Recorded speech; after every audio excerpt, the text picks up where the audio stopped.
গঙ্গা নদী নিয়ে যখন ভারতের সাথে আমাদের আলোচনা হয়, ভারত এটা আলোচনার টেবিলেই আনতে রাজি না। ভারত বলে ফারাক্কাতে যতটুকু পানি আছে এটার ভাগাভাগি নিয়ে আলোচনা করো। অর্থাৎ আসলে এটা বাংলাদেশ আর ভারতের মধ্যে পানা ভাগাভাগি হয় না, বাংলাদেশ আর কলকাতা বন্দরের মধ্যে ভাগাভাগি হয়। উজানের যে পানি সেটা নিয়ে কথাই বলতে যায় না, আলোচনার টেবিলেই আনতে যায় না।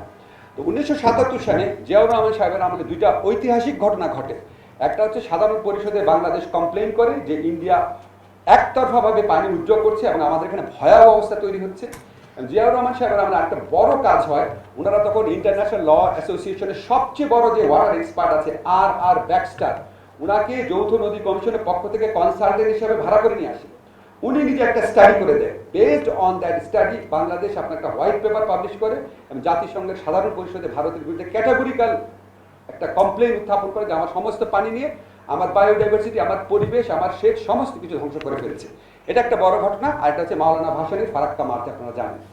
আলটিমেটলি 1977 সালে আমরা একটা এগ্রিমেন্ট পাই, যেখানে যে উজানে যে ইচ্ছামতো ভারত পানি প্রত্যাহার করে নেয় সেটার একটা প্রতিবিধান পাওয়া যায়। কিসের মাধ্যমে পাওয়া যায়? একটা গ্যারান্টি ক্লজের মাধ্যমে। এই 77 সনের চুক্তিতে আমাদের একটা সেফগার্ড ছিল যে তুমি উজানে পানি প্রত্যাহার করো নাকি ফারাক্কা কি পানি আছে এগুলো আমি বুঝি না।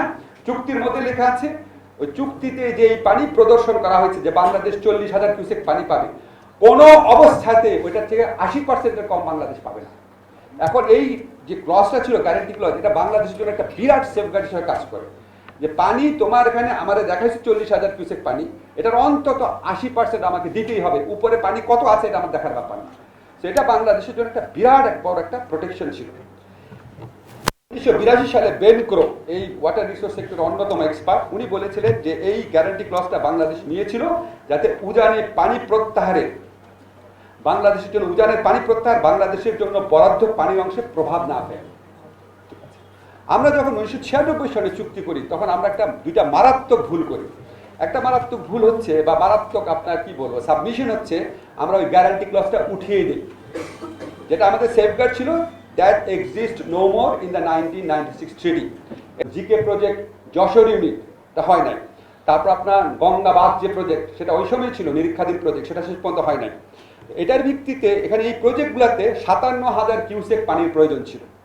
তাহলে আপনার দুইটা ডাটা মাথায় রাখেন, শুষ্ক মৌসুমে হার্ডিন ব্রিজের কাছে ঐতিহাসিক ফ্লো হচ্ছে 1,03,000 একর, আর আমাদের সেচের জন্য শুধু 57,000 কিউসেক পানির প্রয়োজন ছিল, যেগুলি প্রজেক্ট আমরা বাংলাদেশ স্বাধীন হওয়ার আগে যেগুলি আমরা ফর্মুলেট করেছিলাম। এখন এই সেচের প্রয়োজন ছাড়াও গঙ্গার পানি তো আমাদের আরো বহু কাজে ইউজ হয়। আমাদের যে আছে বায়োডাইভার্সিটি আছে, এটাকে সাপোর্ট করে। আমাদের যে ছোট ছোট নদীগুলো আছে, শাখা নদী আছে, সেই নদীগুলোকে সাপোর্ট করে। আমাদের যে ক্লাইমেটিক কন্ডিশন আছে সেটাকে সাপোর্ট করে। আমাদের স্যালাইন ইনট্রুশন হয় যে বঙ্গোপসাগরের নোনা পানি, সেটাকে ঠেকিয়ে রাখে এবং এটা আমাদের নৌ চলাচলের ক্ষেত্রে একটা বিরাট ভূমিকা রাখে। আমাদের মৎস্য সম্পদ এবং বনজ সম্পদ সংরক্ষণের ক্ষেত্রে বিরাট ভূমিকা রাখে।